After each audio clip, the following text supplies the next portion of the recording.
ഞാൻ എൻ്റെ പ്രിയപ്പെട്ട മാതാപിതാക്കളോടുള്ള ബാധ്യത പരിപൂർണമായി നിർവഹിച്ചവനാകുകയില്ലയോ എന്ന് ഹബീബായ റസൂലുള്ളാഹി സല്ലല്ലാഹു അലൈഹി വസല്ലം തങ്ങളോട് ചോദിക്കുക, എന്റെ മാതാപിതാക്കൾക്ക് വേണ്ടി ഞാൻ ഇപ്പോൾ കൊടുക്കുന്ന ഈ സ്നേഹം, ചെറുപ്പത്തിൽ അവർ എനിക്ക് നൽകിയത് ഒന്നുമില്ല, ചെറ്റപ്പുരയായിരുന്നു, ചെറിയ കുടിലിലാണ് ഞങ്ങൾ കഴിഞ്ഞിരുന്നത്. ഇന്നവർക്ക് ഞാൻ നല്ല വീട് വെച്ചു കൊടുത്തു, മനോഹരമായ ബിൽഡിങ്ങിലാണ് അവർ വസിക്കുന്നത്. നമുക്കും പറയാനുണ്ടാകും, ഒരുവശം ഈ സദസ്സിലിരിക്കുന്ന പല ആളുകളുടെ മനസ്സിൽ ഈ ചിന്ത പണ്ടേ ഉണ്ടായിട്ടുണ്ടാകും, ഞാൻ എൻ്റെ പ്രിയപ്പെട്ട മാതാപിതാക്കൾക്ക് ധാരാളം നന്മകൾ ചെയ്തവനാണ്. കാരണം എന്താ, ഞാൻ ഒരുപാട് അവർക്ക് നല്ല സൗകര്യം ഏർപ്പെടുത്തുന്ന നല്ല വീട്, ഇരുന്നല്ല വീട്, പണ്ട് ചെറിയ ചെറ്റപ്പുരയായിരുന്നു ഉണ്ടായിരുന്നത്, ചെറിയ കൂരമില്ല ഞങ്ങൾ കഴിഞ്ഞിരുന്നത്. ഇന്ന് ആ വീടൊക്കെ പൊളിച്ച് 10 കൊല്ലം ഗൾഫിൽ നിന്ന് വന്നപ്പോ നീ ആ വീടൊക്കെ JCBക്ക് തള്ളിയിട്ടിട്ട് മനോഹരമായ ബിൽഡിംഗ് നീ പണിതു, 3 നിലയ്ക്ക് വീട് പണിതു. 3ാമത്തെ നിലയിൽ ഉമ്മയെ കൊണ്ടുപോയി കിടത്തുന്നു, ലിഫ്റ്റാണ്, ലിഫ്റ്റിൽ ഉമ്മയെ കയറ്റി 3ാമത്തെ നിലയിൽ. ഞാൻ ഉപ്പള ഭാഗത്ത് ഒരു മുസ്ലിം സഹോദരന്റെ വീട്ടിൽ പോയി. അല്ലാഹു ആ സഹോദരന് നമുക്കൊക്കെ അല്ലാഹു ബറക്കത്ത് നൽകട്ടെ. 3 നിലയാണ് വീട്, 3ാമത്തെ നിലയിലാണ് ഉമ്മാക്ക് സൗകര്യം ചെയ്തിട്ടുള്ളത്. ഉമ്മയും മക്കളും ഒക്കെ, അഥവാ ഉമ്മയുടെ ജോലിക്കാരും ഒക്കെ 3ാമത്തെ നിലയിലാണ്. താഴേന്ന് ഉമ്മാക്ക് വീൽ ചെയർ ആണുള്ളത്, ഉമ്മാക്ക് വീൽ ചെയർ കൊടുത്തിട്ടുണ്ട്, നല്ല ഓട്ടോമാറ്റിക് ആണ്, സ്വിച്ച് ഇട്ടാൽ മതി, നല്ല നീങ്ങും. ആ വീൽ ചെയറുമായി അവർ നേരെ ചെല്ലും. നേരെ മുകളിലത്തെ റൂമിൽ നിന്ന് നേരെ ലിഫ്റ്റ് ഉണ്ട്, ലിഫ്റ്റിന്റെ ഭാഗത്ത് ചെല്ലും, ലിഫ്റ്റിന് നിൽക്കും, ലിഫ്റ്റിലേക്ക് കയറും, ലിഫ്റ്റിൽ താഴെ തന്നെ വന്ന് നിൽക്കും. നേരെ താഴെ അടുക്കള ഭാഗത്തെത്തിയാൽ അവർക്കാകുന്ന സുഭിക്ഷമായ ആഹാരങ്ങൾ ഒക്കെ കഴിക്കാം. കഴിച്ചെല്ലാം കഴിഞ്ഞ് അവർ തന്നെ നേരെ ഇതൊരു മിഷ്യൻ റൈറ്റും ലെഫ്റ്റും അടിച്ച് നേരെ ചെല്ലുന്നു, നേരെ മുകളിലത്തെ നിലയിലേക്ക് പോകുന്നു. 3ാം നിലയിൽ പോയി ഉമ്മയുടെ റൂമും സൗകര്യമൊക്കെ 3ാം നിലയിൽ. താഴെ ഓഫീസ് റൂം, നടുക്കത്തെ റൂം അദ്ദേഹവും കുടുംബവും അദ്ദേഹത്തിന്റെ മക്കളും, അങ്ങനത്തെ ഒരു സെറ്റ്. ഓരോരുത്തർക്കും അല്ലാഹു കൊടുത്ത നിഅമത്തിൽ അവർ വീട് വെക്കുന്നു, ആയിക്കോട്ടെ, അതല്ല ഞാൻ പറഞ്ഞു. അദ്ദേഹം ഉമ്മയെ നോക്കുന്നുണ്ട്, നോക്കാത്തൊരു വ്യക്തിയല്ല, നല്ല വ്യക്തിയാണ്. ഉമ്മക്ക് വേണ്ടി വലിയ സൗകര്യമാണ് ചെയ്തിരിക്കുന്നത്. ആ മുകളിലത്തെ നിലയിൽ തന്നെ തൊട്ടിപ്പുറത്ത് ജോലിക്കാരിക്കുള്ള സൗകര്യം, ഉമ്മ വിളിച്ചാൽ വെളിപ്പുറത്ത് ആളുകൾ അവിടെ കൈകാര്യം ചെയ്തിട്ടുണ്ട്. ആ രീതിക്കൊക്കെ. അപ്പൊ ഞാൻ പറഞ്ഞു വന്നത്, ഒരുപക്ഷെ അദ്ദേഹത്തിന്റെ മനസ്സിലടക്കം ചിന്തയുണ്ടാകും, ഞാൻ എൻ്റെ പ്രിയപ്പെട്ട മാതാവിന്, എൻ്റെ പ്രിയപ്പെട്ട മാതാപിതാക്കൾക്ക് ഞാൻ ഒരുപാട് സേവനങ്ങൾ ചെയ്തിട്ടുണ്ട്, അതുകൊണ്ട് ഞാൻ അവരോടുള്ള കടമകൾ പരിപൂർണമായി നിർവഹിച്ചു പോയിട്ടുണ്ട് എന്നൊരു ചിന്തയുണ്ടാകും. നമ്മുടെയൊക്കെ മനസ്സിലുള്ള ഒരു ചിന്ത ഏതാണ്? പ്രത്യേകിച്ച് ഇന്നത്തെ ഇന്നത്തെ യുവതലമുറയുടെ മനസ്സിന്റെ അകത്തളത്തിലുള്ള ഒരു ചോദ്യവും അത് തന്നെയാണ്. ഞാൻ ഗൾഫിൽ പോയി കഷ്ടപ്പെട്ട് 5 കൊല്ലം കൊണ്ട് 10 കൊല്ലം കൊണ്ട് നാട്ടിൽ വന്ന് നല്ലൊരു വീട് തീർത്ത് വാപ്പായും ഉമ്മായി ആ കുടിൽ നിന്ന്, ഓടിട്ട പെരയിൽ നിന്നൊക്കെ മാറ്റി നല്ല കോൺക്രീറ്റ് സൗധത്തിൽ കയറ്റി, air condition room, AC room ഒന്ന് വാപ്പാടെ റൂമിലും വെച്ചു കൊടുത്തു, ഒന്ന് എൻ്റെ റൂമിൽ ഫിറ്റ് ചെയ്തു. അങ്ങനെ നല്ല AC സൗകര്യത്തിൽ, ഫാൻ പോലും ഇല്ലായിരുന്നു എൻ്റെ വീട്ടിൽ, കരണ്ട് സൗകര്യം പോലും ഇല്ലായിരുന്നു എൻ്റെ വീട്ടിലേക്ക് ഞാനിതാ കരണ്ട് കൊണ്ടുവന്നു, സൗകര്യപ്പെടുത്തി, എല്ലാവിധ ഫ്രിഡ്ജ് കൊണ്ടുവന്നു, വാഷിംഗ് മെഷീൻ കൊണ്ടുവന്നു, എല്ലാ സൗകര്യവും, സ്വിച്ച് ഇട്ടാലുള്ള സൗകര്യങ്ങളൊക്കെ തന്നെ ഞാൻ കൊണ്ടുവന്നു. അതുകൊണ്ട് തന്നെ വാപ്പയോടും ഉമ്മയോടുമുള്ളതാകുന്ന ബാധ്യത, അവർ ചെറുപ്പത്തിൽ നൽകിയ സ്നേഹത്തിന് പകരം വെക്കാൻ ഇത് മതിയാകും എന്ന് കരുതുന്ന ആളുകളുണ്ടാകും. അള്ളാന്റെ റസൂലിനോട് ഇതേ ചോദ്യവുമായിട്ടാണ് ഈ അനുയായി വന്നിട്ടുള്ളത്. നബിയുനാ റസൂലുള്ളാഹി സ്വല്ലല്ലാഹു അലൈഹി വസല്ലം തങ്ങൾ പറയുകയാണ്, ലാ ഇല്ല മോനെ, ഇല്ല മോനെ, فإنهما كانا يفعلان ذلك وهما تحبان بقاءك.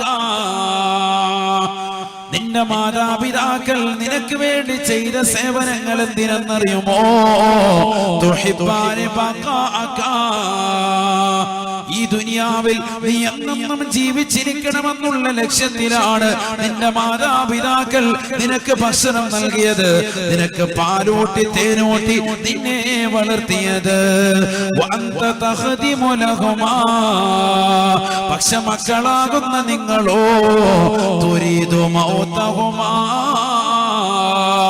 വാപ്പ വാപ്പാക്കും ഉമ്മാക്കും ഖിദ്മത്ത് എടുക്കുമ്പോ അവർക്ക് സേവനം ചെയ്യുമ്പോ മനസ്സിലുള്ള ഉദ്ദേശം എങ്ങനെയെങ്കിലും ഈ മാതാപിതാക്കൾ മരിച്ചാൽ മതിയായിരുന്നു അല്ലാഹ്. വാപ്പയും ഉമ്മയും മരിക്കണമെന്നുള്ള നീയത്താണ് ഈ ദുനിയാവിന്റെ മക്കൾക്കുള്ളത്. അതുകൊണ്ട് സഹോദര, ഒരിക്കൽ പോലും നിന്റെ മാതാപിതാക്കൾ ചെയ്തത് സേവനത്തിന് പകരമായി നിന്റെ സേവനങ്ങൾ മതിയാകുകയില്ല എന്ന് ഹബീബായ റസൂലുള്ളാഹി. ശരിയല്ലയോ പ്രവാചകൻ പറഞ്ഞത്? ഇന്ന് ഷുഗർ ബാധിച്ച ഉമ്മ എത്ര ദിവസമായി സുഖമില്ലാതെ കിടക്കുകയാ. മോനെ, അടുത്ത ആഴ്ച എന്റെ ചെക്കപ്പ് മംഗലാപുരത്താണ്, കൊണ്ടുപോകണേ എന്ന് പറഞ്ഞാൽ വീട്ടിൽ വാഹന സൗകര്യമുള്ള മകനുണ്ട്, കൊണ്ടുപോകാൻ അവന് സമയമില്ല.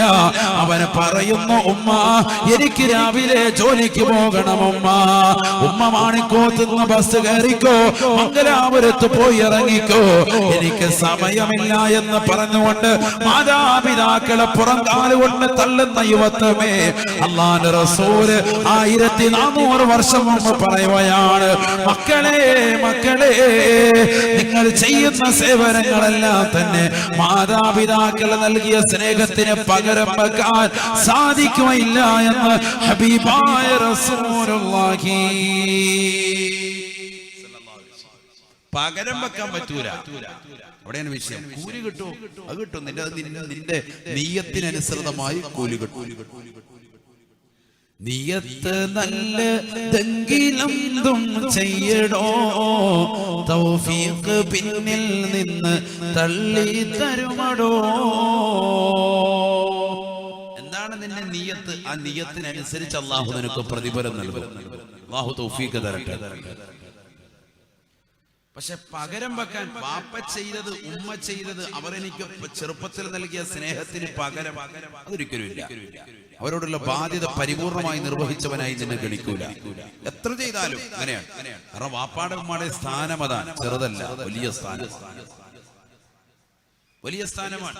നീ ഹജ്ജിന് കൊണ്ടുപോയി, ഉംറയ്ക്ക് കൊണ്ടുപോയി, അതുകൊണ്ട് ഞാൻ എന്റെ വാപ്പാടും ഉമ്മാടുമുള്ള ബാധ്യത നിർവഹിച്ചു പറയാൻ പറ്റൂല.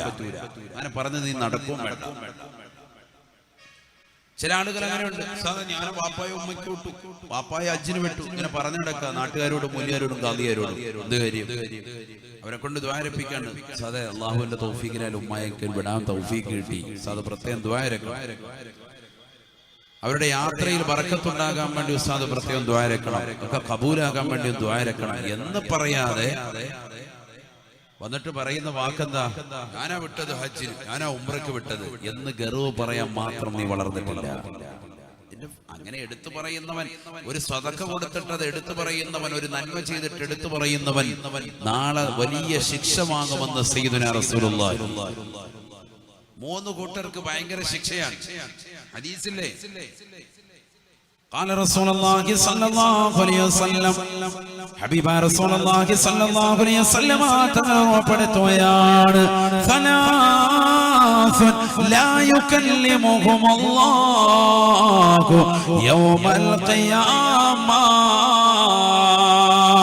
ولا يزكيهم ولا ينظر إليهم ولهم عذاب أليم.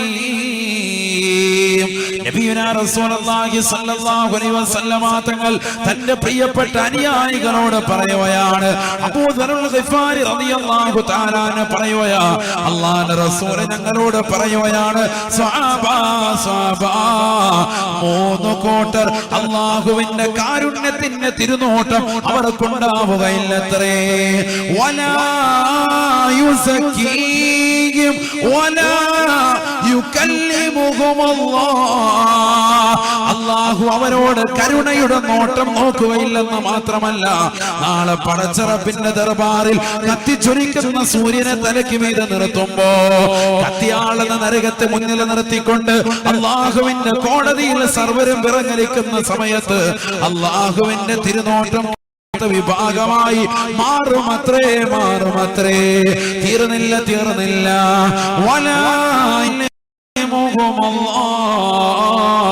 അല്ലാഹു അവരോട് കാരുണ്യത്തിന്റെ സംസാരം സംസാരിക്കുകയില്ല.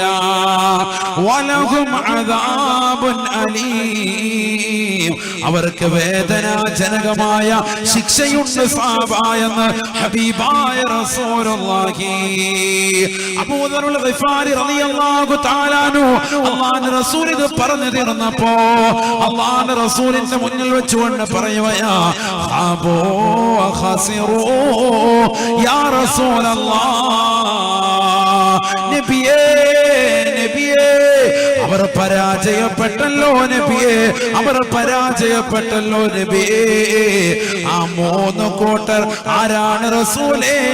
റസൂലേ, മൂന്ന് കൂട്ടർ നാളെ മഹ്ശറയിൽ ഖേദിക്കേണ്ടി വരുമേ, അവർ തീർച്ചയായും അദാബിലാണ് എന്ന് അല്ലാഹുവിന്റെ റസൂൽ പറഞ്ഞപ്പോ അബൂ ദർഉൽ ഗിഫാരി തങ്ങൾ പറയുകയാണ്, മൻഹും യാ റസൂലല്ലാഹ്, ആ പരാജയപ്പെട്ട വിഭാഗങ്ങൾ ആരാണ് റസൂലേ? ആരാണ് റസൂലേ? അല്ലാഹുവിന്റെ റസൂൽ ആദ്യമായി പറഞ്ഞത് അൽ മുബ്ലിസൂ,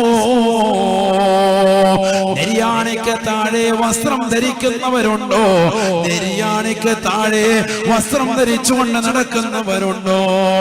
ഈ ദുനിയാവിൽ എത്ര വാത് കേട്ടാലും ഒരു കാതിലൂടെ കേട്ട് മറുകാതിലൂടെ കടത്തിവിടുന്നതായ പുരുഷന്മാരെ, പുരുഷന്മാരെ, മുണ്ട് നിലത്തോടി വലിച്ചഴച്ച് നടക്കുന്നവരെ, ഉടുത്തിരിക്കുന്ന തുണി നെരിയാണിക്ക് താഴെ ഉടുക്കുന്നവരെ, അവന്റെ പാൻസ് നെരിയാണിക്ക് താഴോട്ടാണ് എങ്കിൽ നാളെ പടച്ചറപ്പിന്റെ ദർബാറിൽ അല്ലാഹുവിന്റെ കോടതിയിൽ നിനക്ക് ശിക്ഷയാണ്, ശിക്ഷയാണ്. നമ്മളെ കാത്തിരക്ഷിക്കട്ടെ. കാര്യമൊന്നുമില്ല, നെരിയാണിക്ക് താഴെ തുണി പോയതാ. മൂന്ന് കൂട്ടർ നാളെ മഹ്ശറിൽ വലിയ അദാബാൻ സയ്യിദുനാ റസൂലുള്ളാഹി. അല്ലാഹു നമ്മളെ കാത്തിരക്ഷിക്കട്ടെ. അതിൽ ആദ്യം പറഞ്ഞതാ നെരിയാണിക്ക് താഴെ വസ്ത്രം ധരിക്കുന്നവർ. അല്ലാഹു നമ്മളെ കൂട്ടത്തിൽ നിന്ന് കാക്കട്ടെ. ഇപ്പോഴും ഉണ്ട് കാരണവന്മാർ, ഇപ്പോഴും ഉണ്ട് 60, 70, 90 വയസ്സെത്തിയിട്ടുണ്ടാകും. പക്ഷെ ഇങ്ങനെ തുണി ഇങ്ങനെ നിലത്തൂടി വലിച്ചടിച്ചു കൊടുക്കും. എത്ര കൊല്ലമായി ഇങ്ങനെ നടക്കുന്നു. അല്ലാഹു കാക്കട്ടെ. നാളെ മഹ്ശറിൽ അല്ലാഹു അവരിലേക്ക് കാരുണ്യത്തിന്റെ ഒരു നോട്ടം നോക്കൂല. അല്ലാഹു അവരോട് സംസാരിക്കുകയില്ല. വലഹും അദാബുൻ അലീം, വേദനാജനകമായ ശിക്ഷ അവർക്കുണ്ട് എന്ന് ആദരമായ സയ്യിദുനാ റസൂലുള്ളാഹി. അല്ലാഹു നമ്മളെ കാത്തിരക്ഷിക്കട്ടെ. അല്ലാഹുവേ, ഞങ്ങളെ നീ കാത്തിരക്ഷിക്കണേ അല്ലാഹ്, നീ കാത്തിരക്ഷിക്കണേ അല്ലാഹ്. ഹബീബായ റസൂലുള്ളാഹി സ്വല്ലല്ലാഹു അലൈഹി വസല്ലമ തങ്ങൾ പറഞ്ഞില്ലയോ, നെരിയാണിക്ക് താഴെ പുരുഷന്മാര് വസ്ത്രം ധരിക്കാൻ പാടില്ല. പുരുഷന്മാരാണ് കേട്ടോ, സ്ത്രീകളല്ല. സ്ത്രീകൾ നെരിയാണിക്ക് താഴെ വസ്ത്രം ധരിക്കണമെന്നാ പ്രവാചകൻ പഠിപ്പിച്ചത്.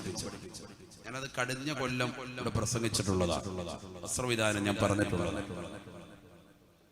നെരിയാണിക്ക് താഴെ വസ്ത്രം കൊണ്ടുവരണം. ആര്? സ്ത്രീ.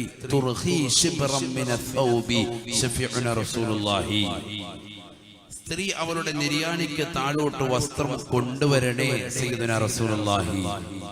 അപ്പൊ സ്വഹാബത്ത് വന്നിട്ട് സംശയം ചോദിച്ചു, അല്ലാഹുവിന്റെ റസൂലേ, ഞങ്ങളുടെ ഭാര്യമാർ ഒട്ടകത്തിന്റെ പുറത്ത് സഞ്ചരിക്കുന്നവരാ, ഞങ്ങൾക്കുള്ള വാഹനം ഒട്ടകമാണ്. ഒട്ടകത്തിന്റെ പുറത്ത് ഒട്ടക കട്ടിലിലേക്കൊക്കെ കാലെടുത്ത് വെക്കുന്ന സമയത്ത് ഒരുപക്ഷെ ഒരു ചാൺ വസ്ത്രം താഴ്ത്തിയിട്ടാലും, നെരിയാണിക്ക് താഴോട്ടൊരു ചാൺ വസ്ത്രം താഴ്ത്തിയിട്ടാലും പൊക്കമുള്ള സ്ഥലത്തേക്ക് കാലിങ്ങനെ പൊക്കുമ്പോ അവരുടെ കാൽപാദം അന്യപുരുഷന്മാര് കാണാൻ ചാൻസ് ഉണ്ട് നബിയെ. എന്ത് ചെയ്യണം റസൂലേ? അല്ലാഹുവിന്റെ റസൂല് പറഞ്ഞു, ഒരൽപ്പം പോലും കാണിക്കാതിരിക്കാൻ ഒരു മുഴം കൂടി താഴ്ത്തിയിരണേ സയ്യിദുനാ റസൂലുള്ളാഹി. ഒരു ചാൻ വസ്ത്രം താഴ്ത്തിയാലും കാണുന്നുണ്ടെങ്കിൽ എന്ത് ചെയ്യണം? ഒരു മുഴം താഴ്ത്തിയിരണം സയ്യിദുനാ റസൂലുള്ളാഹി. നമ്മുടെ പെണ്ണുങ്ങളോ 3/4 തൊട്ടുകൊണ്ട് നടക്കുക. അല്ലാഹു നമ്മളെ കാത്തിരക്ഷിക്കട്ടെ. പാശ്ചാത്യ രാജ്യങ്ങളിൽ ജയിലറകളിടുന്ന വസ്ത്രമാണ് ടൈറ്റാക്കപ്പെട്ടതാകുന്ന ബനിയൻ ക്ലോത്ത്. അതാണ് ഇന്നത്തെ യുവതലമുറ ഇട്ടുകൊണ്ട് നടക്കുന്നത്. 40 വയസ്സുള്ള താത്താരും ഇതിട്ടുകൊണ്ട് നടക്കുന്നുണ്ട്. എന്നിട്ടൊരു ചുരിദാറും ഇട്ടുകൊണ്ട് നടക്കും. എന്നിട്ട് അതിന്റെ ഒരു ആക്റ്റീവായി കയറി എന്നിട്ട് ആക്റ്റീവായി ഇട്ട് ഓടിച്ചുകൊണ്ട് പോവാ. തവള പോകുന്ന പോലെ. അല്ലാഹു നമ്മളെ കാത്തിരക്ഷിക്കട്ടെ. ഈ ഭാഗം മുഴുവൻ ഇങ്ങനെ തുടയുടെ വെണ്മ മുഴുവനും എടുത്തു കാണുകയാണ്. ശരീരത്തിന്റെ ആകാര സൗഷ്ഠവം, അംഗലാവണ്യം, അതിന്റെ തുടിപ്പ്, അതിന്റെ വണ്ണമൊക്കെ അന്യപുരുഷന്മാര് കാണുക. പാശ്ചാത്യ രാജ്യങ്ങളിലെ ജയിലറുകളിൽ കൊടുക്കുന്ന വസ്ത്രമാണ്. എന്തിന്? അത് ഇട്ട് കഴിഞ്ഞാൽ ഉള്ളിൽ അവരുടെ ശരീരത്തിൽ ഒന്നുമില്ല, അവരുടെ പ്ലെയിനാണ്, ഒന്നും അവർ ഒളിപ്പിച്ചു വെച്ചിട്ടില്ല എന്ന് തെളിയാൻ വേണ്ടി അത്രത്തോളം കണ്ണാടി ചില്ല് പോലെ ഇരിക്കുന്ന ആ സാധനം ഇട്ടുകൊണ്ട് ഇന്നത്തെ നമ്മുടെ യുവതലമുറ വെളിയിലിറങ്ങി. അല്ലാഹു നമ്മളെ കാത്തിരക്ഷിക്കട്ടെ. ഞാൻ അതിലേക്ക് പോകുന്നില്ല. വസ്ത്രവിധാനത്തെ കുറിച്ച് നിങ്ങളത് ശ്രദ്ധിച്ചിട്ടില്ല എങ്കിൽ യൂട്യൂബിൽ വിനീതന്റെ പ്രഭാഷണമുണ്ട്. വസ്ത്രം ധരിച്ച നഗ്നകൾ എന്ന് പറഞ്ഞ വിഷയമുണ്ട്, അത് കേൾക്കണം. അല്ലാഹു തൗഫീഖ് തരട്ടെ. ഞാൻ അതിലേക്ക് പോകുന്നില്ല. ഞാൻ പറഞ്ഞു വന്നത്, നാളെ പടച്ചറപ്പിന്റെ ദർബാറിൽ അള്ളാഹുവിന്റെ കോടതിയിൽ അള്ളാഹുവിന്റെ ശിക്ഷ ഏറ്റുവാങ്ങേണ്ടി വരുന്ന, പടച്ചറപ്പ് കാരുണ്യത്തിന്റെ തിരുനോട്ടം നോക്കാത്തതാകുന്ന 3 വിഭാഗങ്ങളിൽ ഒന്നാമതായി അഷ്റഫുൽ ഖൽഖ് ത്വാഹ റസൂലുള്ളാഹി സ്വല്ലല്ലാഹു അലൈഹി വസല്ലമ തങ്ങൾ പഠിപ്പിച്ചത് നെരിയാണിക്ക് താഴെ വസ്ത്രം ധരിക്കുന്നവനാ, പാൻസ് ധരിക്കുന്ന ചെറുപ്പക്കാരൻ. നിസ്കരിക്കാൻ വേണ്ടിയുള്ള സമയത്ത് മാത്രം മടക്കി വെച്ചത് കൊണ്ട് കാര്യമില്ല, മനസ്സിലാക്കണം. മിക്ക ചെറുപ്പക്കാരും എങ്ങനെയാണ്? നിസ്കരിക്കുന്ന സമയത്ത് മാത്രം മടക്കി വെക്കും, പള്ളി കയറുന്ന സമയത്ത് അത് കഴിയുമ്പോൾ വീണ്ടും അഴിച്ചു വെക്കും. നിസ്കരിക്കുന്ന സമയത്ത് അണ്ടർവെയറിന്റെ വള്ളിയെല്ലാം കൂടെ പിടിച്ചിട്ട് കാക്ക ഉടുത്ത് റെഡിയാക്കി തുണി ഉടുത്തു വെക്കും. പിന്നെ ഇത് കഴിയുമ്പോഴത്തേക്ക് വീണ്ടും അഴിച്ചിടും.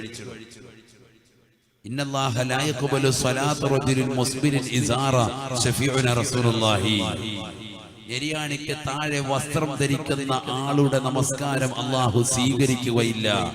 നിസ്കാരത്തിൽ മാത്രമല്ല, നിസ്കാരത്തിൽ അല്ലാത്തപ്പോഴും അവൻ ആ രീതി അവലംബിച്ചാൽ അവന്റെ നമസ്കാരം സ്വീകരിക്കില്ല എന്ന് ഈ ഹദീസ് വിശദീകരിച്ചുകൊണ്ട് ഇമാം നവവി റഹ്മത്തുള്ളാഹി അലൈഹി ശറഹ് മുസ്ലിമിൽ രേഖപ്പെടുത്തിയതായി കാണാം.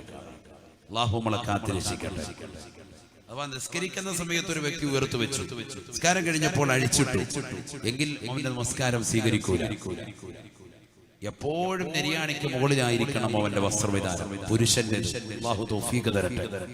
അല്ലെങ്കിൽ എന്താണ്? ആഖിറത്തിൽ അദാബാണ്. വലഹും അദാബ്,